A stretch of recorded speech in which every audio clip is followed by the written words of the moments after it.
You already own something that's about to become worthless. Not in 5 years, not when the economy collapses. Right now, this second. While you're watching this video, the purchasing power of whatever you think is keeping you safe is being systematically dismantled by forces that were set in motion before you were born. And here's the part that should terrify you. You were taught to protect it. Your parents told you to save it. Your teachers praised you for accumulating it. Every financial advisor you've ever met has a portfolio built around preserving it. And they're all wrong. Not because they lied to you, but because the rules changed and nobody sent the memo. Welcome to hyperinflation. Not the concept, the reality. The one that's already here, hiding inside words like transitory, supply chain issues, and unprecedented times. Here's what you need to understand immediately. In 47 countries right now, the money people saved their entire lives can't buy a week's worth of groceries. Turkey, Argentina, Lebanon, Venezuela, Zimbabwe before that, Weimar Germany before that. And here's the uncomfortable truth nobody's saying out loud. It's not because their governments were uniquely incompetent. It's because they did exactly what every government does when the math stops working. They printed. And your government? It's not different. It's just earlier in the same story. Let me be specific about when you lost. March 2020. That's when central banks worldwide injected $9 trillion into the global economy. Not billion, trillion, with a T. That's more money created in 8 months than in the previous century combined. And you? You didn't get a vote. You didn't get a warning. You got a check for $1,200 and told everything was fine. It wasn't fine. Every dollar they printed diluted every dollar you owned. Your savings account? Your 401k? That emergency fund you've been building since college? All of it just became a smaller slice of a much bigger pie. And the people who understood this, the people who moved their wealth into what I'm about to show you, they're not just surviving the coming storm. They're about to own everything you're losing. So here's what we're dealing with. You cannot recover the purchasing power you've already lost. That's gone, cremated, scattered in the wind of monetary policy. But you can still protect what's left. You can still move your wealth into assets that don't just survive hyperinflation, they thrive in it. Assets that become more valuable as currency becomes more worthless. But you have to abandon every instinct you were taught. Saving is not safety, cash is not king, and the safe investments your financial advisor recommended, they're about to become very expensive lessons in trust. This is not about predicting if hyperinflation happens. It's about understanding that it's already happening, just slowly enough that you're boiling like the proverbial frog. And once you see how the game actually works, how wealth transfers from the unprepared to the prepared during currency collapse, you can't unsee it. This gets uncomfortable fast. Okay, so you're smart. You saw this coming. Maybe. You've got money in a savings account, maybe a CD, some bonds. You're earning, let me guess, 0.5% interest? Maybe 1% if you shopped around and felt really proud of yourself. Congratulations, you're losing 7% per year, minimum. Let's talk about what inflation actually means in practice, not in theory. The official numbers, the ones the government publishes, say inflation is around 3%. Okay, fine. Except they changed how they calculate that number 40 years ago, specifically to make it look smaller. Hedonic adjustment, substitution, weighting changes, all fancy words for lying with statistics. The real number? Shadow stats, which uses the original calculation method from 1980, puts actual inflation at 15% per year. That means every 7 years, your cash loses half its value. Not theoretically, actually. In terms of what it can buy. Your $100,000 in savings? It'll have the purchasing power of $50,000 in 7 years if you do absolutely nothing. And that's if the current rate holds. It won't. It never does. It only accelerates. During Weimar Germany's hyperinflation in 1923, prices doubled every 3.7 days. Not months, days. People would get paid in the morning and sprint to the store before lunch, because by dinner, the money would be worth half. Waiters would update menu prices between courses, a cup of coffee would cost 5,000 marks at 9 a.m. and 8,000 marks at noon. Now you might be thinking, that was Germany, that was 100 years ago, we have safeguards now. Wrong. Venezuela, 2018, Zimbabwe, 2008, Argentina, 5 separate times in the last 40 years, Turkey, right now, today, as you're watching this. It's not ancient history, it's recurring reality. And every single time, the people who kept their wealth in cash, in savings accounts, in safe government bonds, they were obliterated. The government knows this is happening. They're not stupid. They're trapped. They have two options. Let interest rates rise to combat inflation, which would immediately bankrupt the government because debt payments would become unpayable.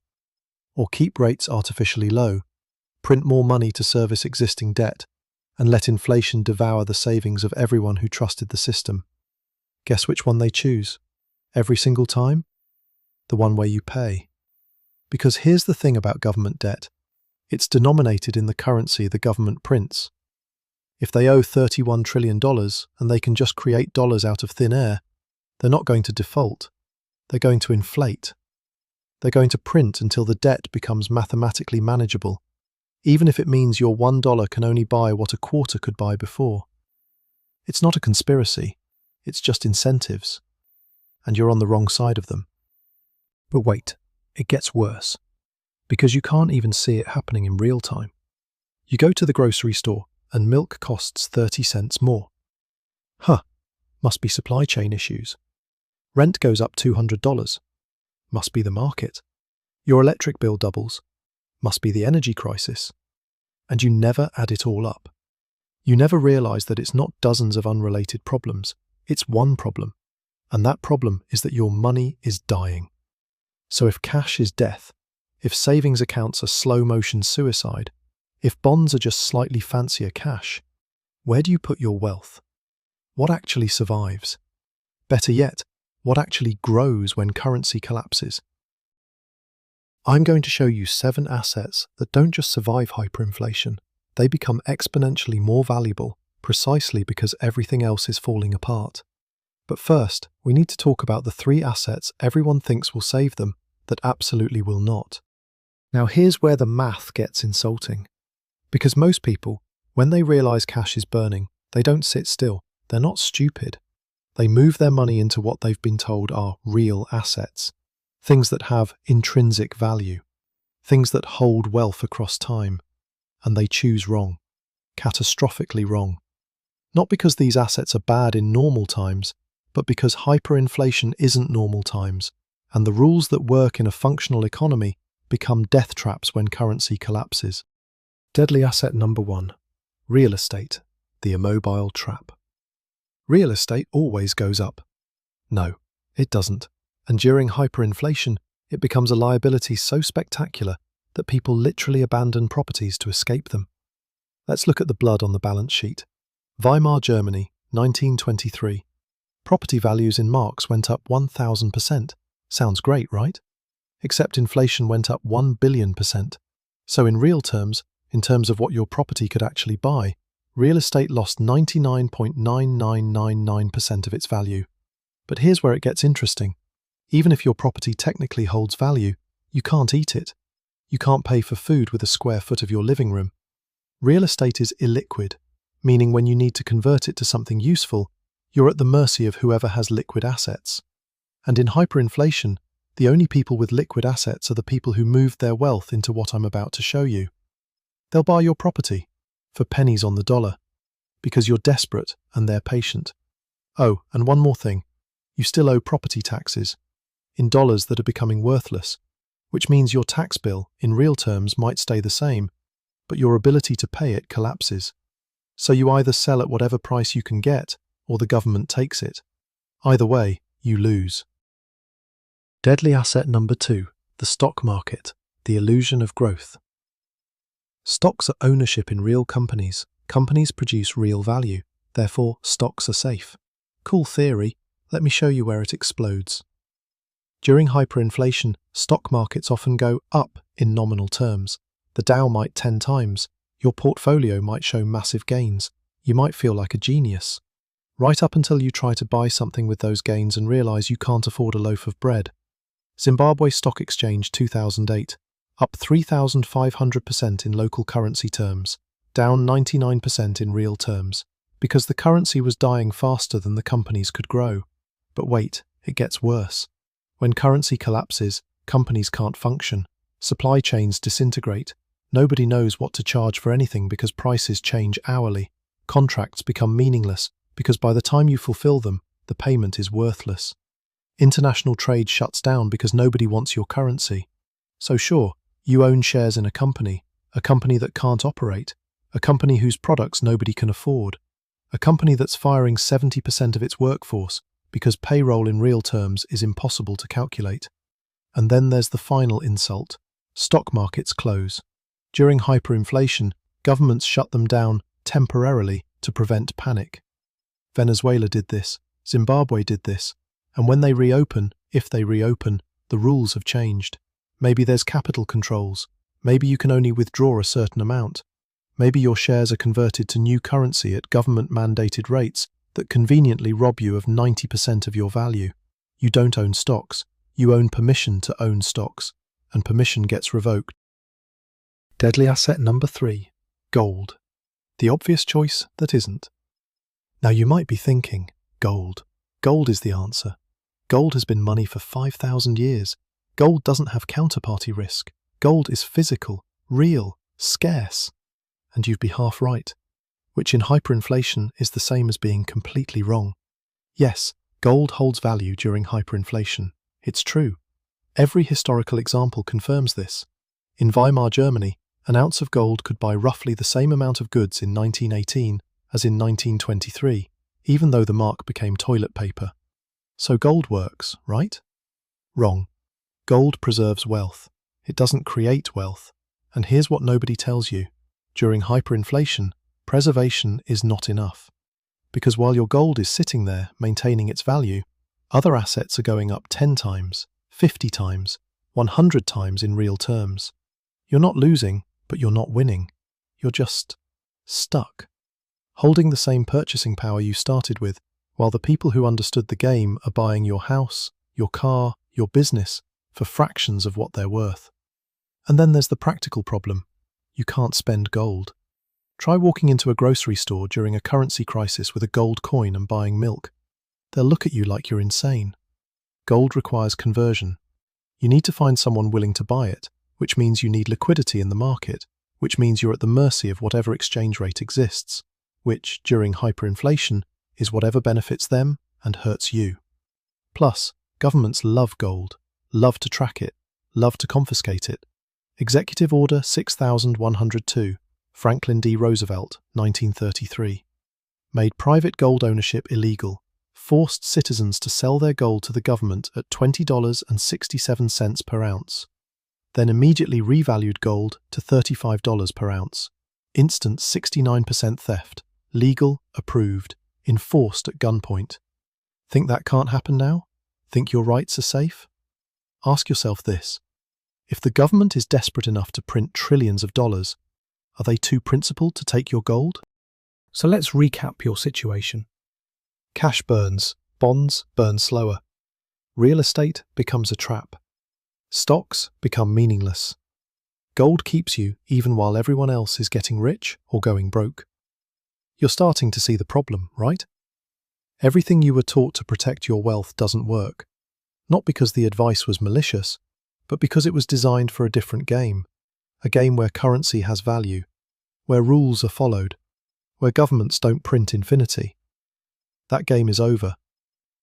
Okay, so you can't hold cash. You can't buy the obvious assets. What's left? This is where it gets interesting. Because the assets that actually work during hyperinflation aren't the ones anyone talks about. They're not on CNBC. They're not in your financial advisor's portfolio.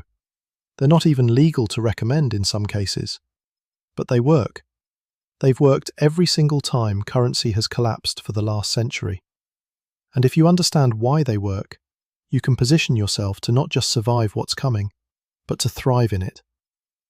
Let's start with the asset that 99% of people don't even know exists. Silent asset number 1. Strategic commodities. Welcome to the part where you realize everything you thought was valuable is actually just decorative.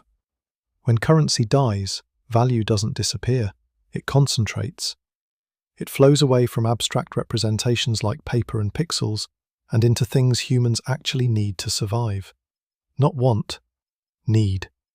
And the most powerful position you can hold in a collapsing economy is to own the things everyone needs but nobody can produce. Strategic commodities.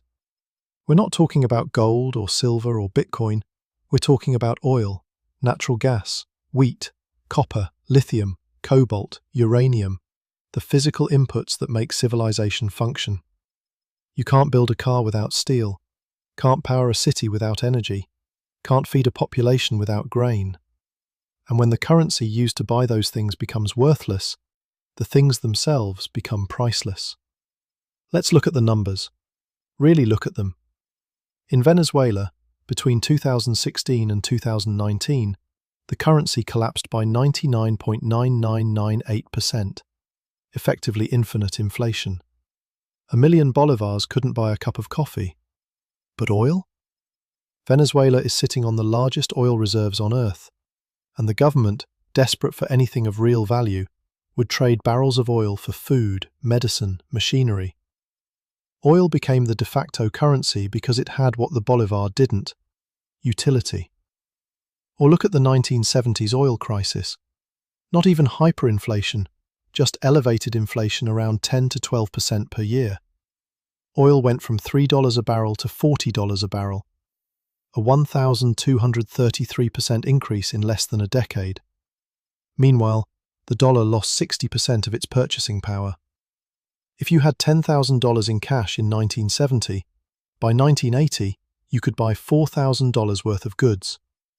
If you'd bought oil contracts, you'd have $123,000 in purchasing power. That's not preservation, that's multiplication. Here's why this works. Governments can print currency, they can't print oil.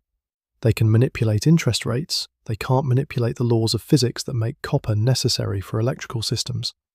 They can create inflation, they can't create arable land. Scarcity plus necessity equals power, and strategic commodities are the intersection of both. But wait, it gets better. Because during hyperinflation, production of these commodities often collapses. Farmers can't afford fuel to plant crops. Mines shut down because replacement parts cost more than the operation generates. Supply craters while demand stays constant because people still need to eat, still need energy, still need to build. Prices don't just go up, they explode. Now you might be thinking, great, I'll buy some oil stocks. Congratulations, you've just played yourself. Stocks are denominated in currency. Oil stocks might go up in nominal terms, but you're still exposed to the currency collapse. Plus, oil companies are complex operations with debt, labor costs, regulatory risk. You don't want exposure to the company, you want exposure to the commodity itself, which means futures contracts, or ETFs that hold physical commodities, or better yet, direct ownership if you can manage it, land that produces crops, mineral rights, storage facilities for fuel, assets that generate or hold the physical goods that don't care what the currency is doing because their value is intrinsic. Silent asset number 2, productive land. Let me tell you about the only asset that creates value out of thin air, literally. Productive land. Not real estate, not your house, not an investment property you rent out. I mean land that produces food, timber, water, energy. Land that generates resources humans need regardless of what's happening to the currency. When hyperinflation hits, cities become death traps. Supply chains collapse. Grocery stores empty in hours. Gas stations run dry. And suddenly, the thing that matters most isn't how much money you have, it's whether you can produce what you need. Farmland produces food, forest land produces lumber. Land with water rights produces the most valuable commodity in human history. And the beautiful part? The land doesn't care about inflation. A hectare of wheat produces roughly the same yield whether the currency is strong or collapsing. But the value of that yield in relative terms skyrockets. During Weimar Germany, farmers became the new wealthy class. Why? Because everyone needed food, and food was priced in real terms while currency was priced in fantasy. A farmer could sell a bushel of wheat for 1,000,000 marks on Monday and 10 million marks on Friday. And because they were producing the wheat, not buying it, they weren't exposed to the input costs that destroyed everyone else. In Argentina during the 2001 crisis, agricultural land values held steady in dollar terms, while the peso collapsed 75%. But here's the key. The land was producing crops that were exported for dollars. So if you owned the land, you were earning hard currency while everyone else was drowning in pesos. Productive land has another advantage nobody talks about. It's invisible to inflation. Governments can't confiscate the productivity. They can tax you, sure, but they can't tax away the fact that your land is generating resources.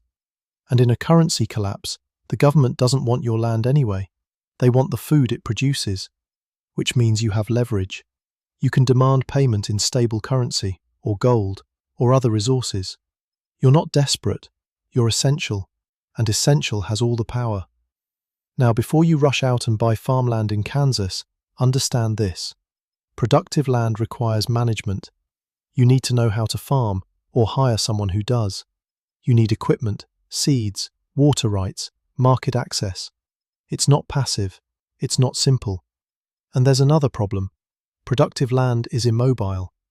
If the government decides to nationalize agriculture, which Venezuela did, which Zimbabwe did, you can't exactly pick up your farm and move it to Switzerland. So productive land works, but only if you can defend it, either legally or practically. Which for most people means this asset is aspirational, not immediate. Silent asset number 3, survival goods. Here's a question. What's more valuable during a currency collapse, $1,000 in cash or $1,000 worth of canned food? If you said cash, you've never been hungry. Survival goods, food, medicine, fuel, batteries, water purification tablets, ammunition, tools, the things humans need to stay alive. During hyperinflation, these don't just hold value, they become currency.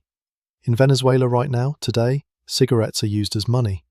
A pack of Marlboros is more trusted than a stack of Bolivars because everyone knows the cigarettes have utility. You can smoke them, trade them, use them as a unit of exchange. Same with canned food, shelf-stable goods that don't expire for years. During the Soviet collapse in the 1990s, people would hoard sugar, flour, cooking oil. Not because they were preppers, because they knew the stores would be empty and the ruble would be worthless. In Zimbabwe, 2008, a bar of soap cost 1 trillion Zimbabwean dollars, not million, not billion, trillion. But if you had the physical soap, you could trade it for other goods at rates that reflected real value, not currency value. A bar of soap might trade for a day's worth of food.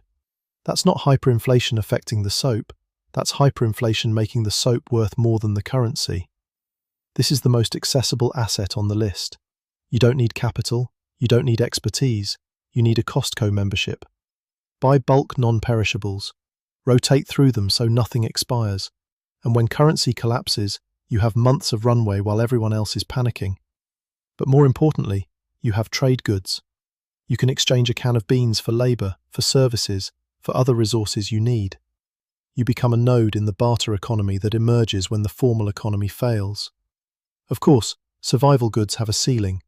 You can't store infinite amounts. You can't transport them easily. And they don't appreciate. They just hold value until you consume them. So survival goods are a buffer, a tactical hedge, not a wealth-building strategy. For that, we need something that scales infinitely, that's perfectly portable, and that has outperformed every other asset class during every currency collapse in recorded history. Silent asset number 4, foreign stable currency. Now, here is where the system wins, because the smartest thing you can do when your currency is dying is to hold someone else's currency that isn't dying. Yet. Foreign stable currency. Dollars if you're in Argentina, euros if you're in Turkey, Swiss francs if you're anywhere and rich enough to afford the arrogance. When your government is printing your currency into oblivion, holding a currency whose government is only printing moderately into oblivion is a massive relative advantage. It's not perfect, it's just better. Every hyperinflation in history has seen the same behaviour. Citizens desperately trying to convert their local currency into foreign hard currency. In Venezuela, people use dollars for everything: rent, groceries, salaries. The bolivar exists only as a formality. In Zimbabwe, they abandoned their currency entirely and adopted the US dollar in 2009 because the Zimbabwean dollar had become so worthless it wasn't worth printing. And the people who had moved their wealth into dollars before the collapse, they survived. Everyone else lost everything. The problem is, getting foreign currency during hyperinflation is nearly impossible. Governments institute capital controls. They limit how much foreign currency you can buy. They criminalize holding it. They raid safety deposit boxes. They freeze foreign accounts. Which means you have to move before the crisis becomes obvious. You have to be early. And being early looks stupid right up until it looks genius. Here's the dark comedy. Every stable currency is only stable until it isn't. The dollar is backed by nothing except the belief that the US government won't print it into irrelevance, and that belief is being tested right now. The euro is backed by a political union held together by hope and German money. The Swiss franc is backed by a country whose wealth is based on hiding everyone else's wealth. So foreign currency is a relative bet. You're not betting that the dollar will be strong, you're betting it'll be less weak than your local currency. And historically, that's been a good bet. But it's still a bet. Silent asset number 5. Industrial metals. Let's talk about the assets that build civilization. Literally. Copper, aluminium, nickel, zinc. The metals that go into everything from electrical wiring to car manufacturing to infrastructure. Boring metals, unglamorous metals. Metals that make gold look like a pet rock. Industrial metals have a unique property. They're consumed. Unlike gold, which sits in a vault being pretty, industrial metals are used up in production. Every electric vehicle needs 180 pounds of copper. Every wind turbine needs 1,000 pounds. Every building needs wiring, plumbing, structural support. And when currency collapses, production of these metals collapses with it. Mines close, refineries shut down, supply drops. But demand? Demand stays constant because you still need to build things.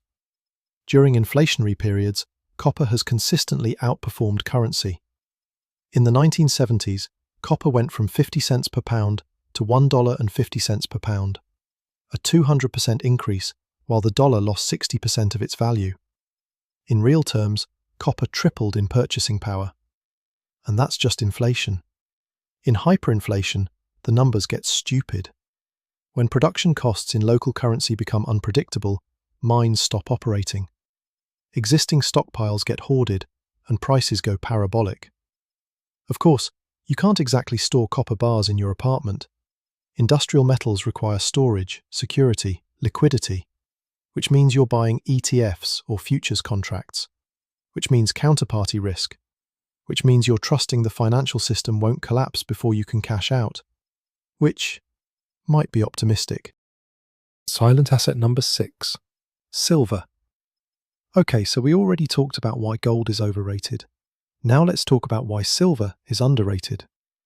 Silver is poor man's gold, and during hyperinflation, being poor is the default state for 90% of the population, which means silver becomes the actual medium of exchange, while gold sits in vaults being theoretical.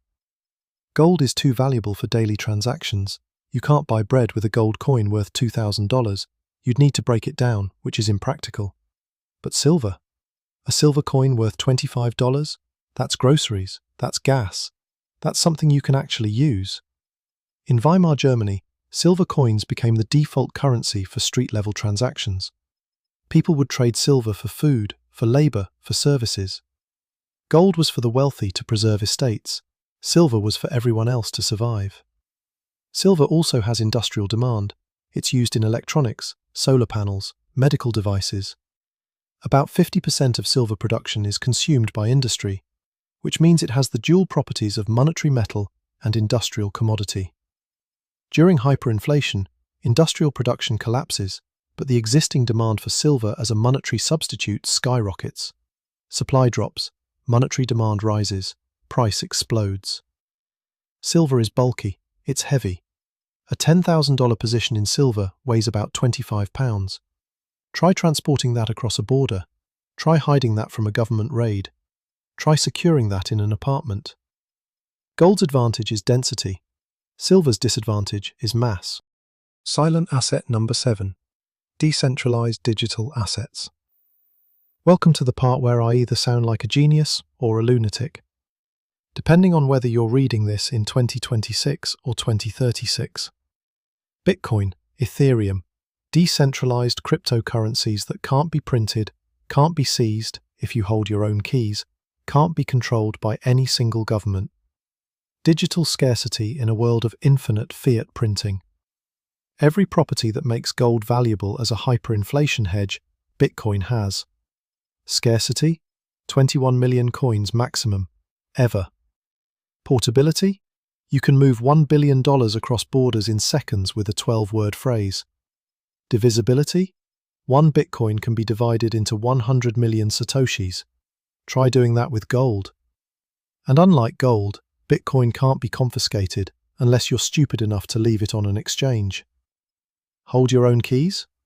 The government would need to torture you to get access, which they might, but at least you have optionality.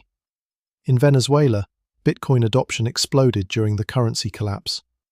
People would convert bolivars to Bitcoin, then Bitcoin to dollars or goods. It became a lifeline for people trying to preserve wealth or receive remittances from family abroad. In Argentina, with capital controls preventing citizens from buying dollars, Bitcoin became the escape hatch. Can't buy dollars legally? Buy Bitcoin. Send it to an exchange in Uruguay. Convert to dollars. Bring dollars back across the border. Now here's the counter-argument. Bitcoin is volatile. It can drop 50% in a month. How is that a store of value? Fair, but volatility is noise. Hyperinflation is signal. If your currency is losing 10% per day and Bitcoin is dropping 2% per day, you're still winning. In relative terms, Bitcoin is stable compared to a collapsing currency. Plus, volatility decreases over time. Bitcoin is becoming less volatile as adoption increases. It's still young, still maturing, but the trajectory is clear. Of course, governments hate Bitcoin. They can't control it, can't print it, can't inflate it away, which means they're trying to regulate it, ban it, make it illegal. China banned it several times. Didn't work. People kept using it. But the risk is real. If your government makes cryptocurrency illegal and you get caught, you're facing criminal charges. So Bitcoin is freedom with a legal asterisk. Here's where the human brain breaks. Because the optimal time to protect yourself from hyperinflation is exactly when it seems least necessary. When everyone is saying, it's fine, the Fed has it under control, inflation is transitory. That's the moment. That's when you move. But you won't. Because you're human. And humans are wired to follow consensus, not lead it. There's a concept in economics called normalcy bias. It's the tendency to believe that because something hasn't happened yet, it won't happen. The turkey that gets fed every day for 364 days believes day 365 will be the same, until it's Thanksgiving. You look at the dollar and think, it's been the global reserve currency for 80 years, it's too big to fail. And you're right, until you're wrong. And when you're wrong, you're catastrophically wrong. Because currencies don't decline gradually, they collapse suddenly. So what's the signal? When do you move? I'll tell you.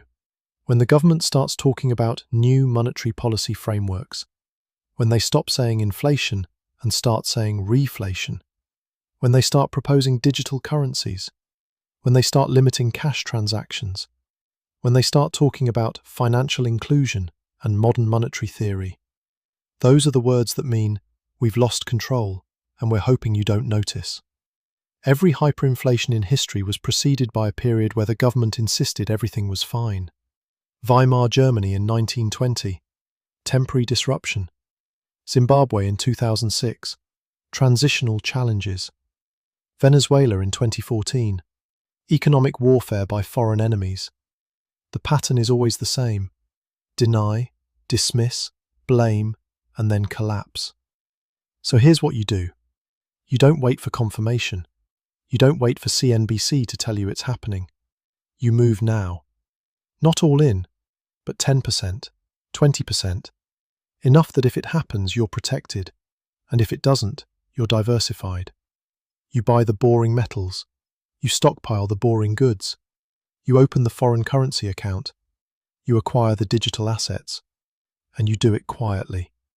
Because the biggest mistake is telling everyone what you're doing. That's how you get robbed, or worse. So let's recap your journey. Not what you learned, what you lost. First, you lost certainty. The belief that your money is safe, that your government is competent, that the system works. That's gone. Then you lost comfort. The easy answers. Savings accounts, index funds, retirement plans. All revealed to be slow-motion traps. Then you lost time. Because this isn't a future problem. It's happening now. The currency is already dying. The wealth transfer is already underway. And every day you wait is a day you're poorer in real terms. Hyperinflation is not a market crash. It's not a recession. It's a wealth transfer. From people who hold currency to people who hold assets. From people who trust the system to people who understand the system. From the unprepared to the prepared. And the prepared aren't lucky. They're not geniuses. They're just people who saw the pattern, understood the incentives, and moved their wealth into things that don't care what the government does. Strategic commodities that civilization needs. Productive land that generates resources. Survival goods that sustain life. Foreign currency that isn't dying as fast. Industrial metals that build infrastructure. Silver for daily transactions. Digital assets that governments can't control. These aren't predictions, they're patterns. Patterns that have repeated every time currency has collapsed for the last century. And the pattern is accelerating. The question isn't whether hyperinflation will happen. The question is whether you'll be positioned to survive it when it does. And here's the uncomfortable truth. Most people won't. Not because they're stupid, but because they'll wait for permission. They'll wait for consensus. They'll wait for CNBC to confirm it's real. And by then, the assets that could have saved them will be priced in the new reality. A reality where a silver coin costs a month's salary. Where Bitcoin costs what a car used to cost. Where productive land is only available to the people who bought it when it was still called a bad investment. You don't get to opt out of this. You're already playing the game. The only choice is whether you play it knowingly or not. So move. Not tomorrow, today. Not with everything, but with enough. Enough that when the math finally breaks, when the money finally dies, when the system finally reveals itself for what it's always been, you're not standing there with worthless paper wondering why nobody warned you. I just did. If this made you uncomfortable, good. It should. The comments are going to be wild on this one, and I'll be reading them. Tell me which asset you think is most important. Tell me if you think I'm crazy. Tell me if you're already positioned. And if you found this valuable, if it changed how you see the game, hit the like button.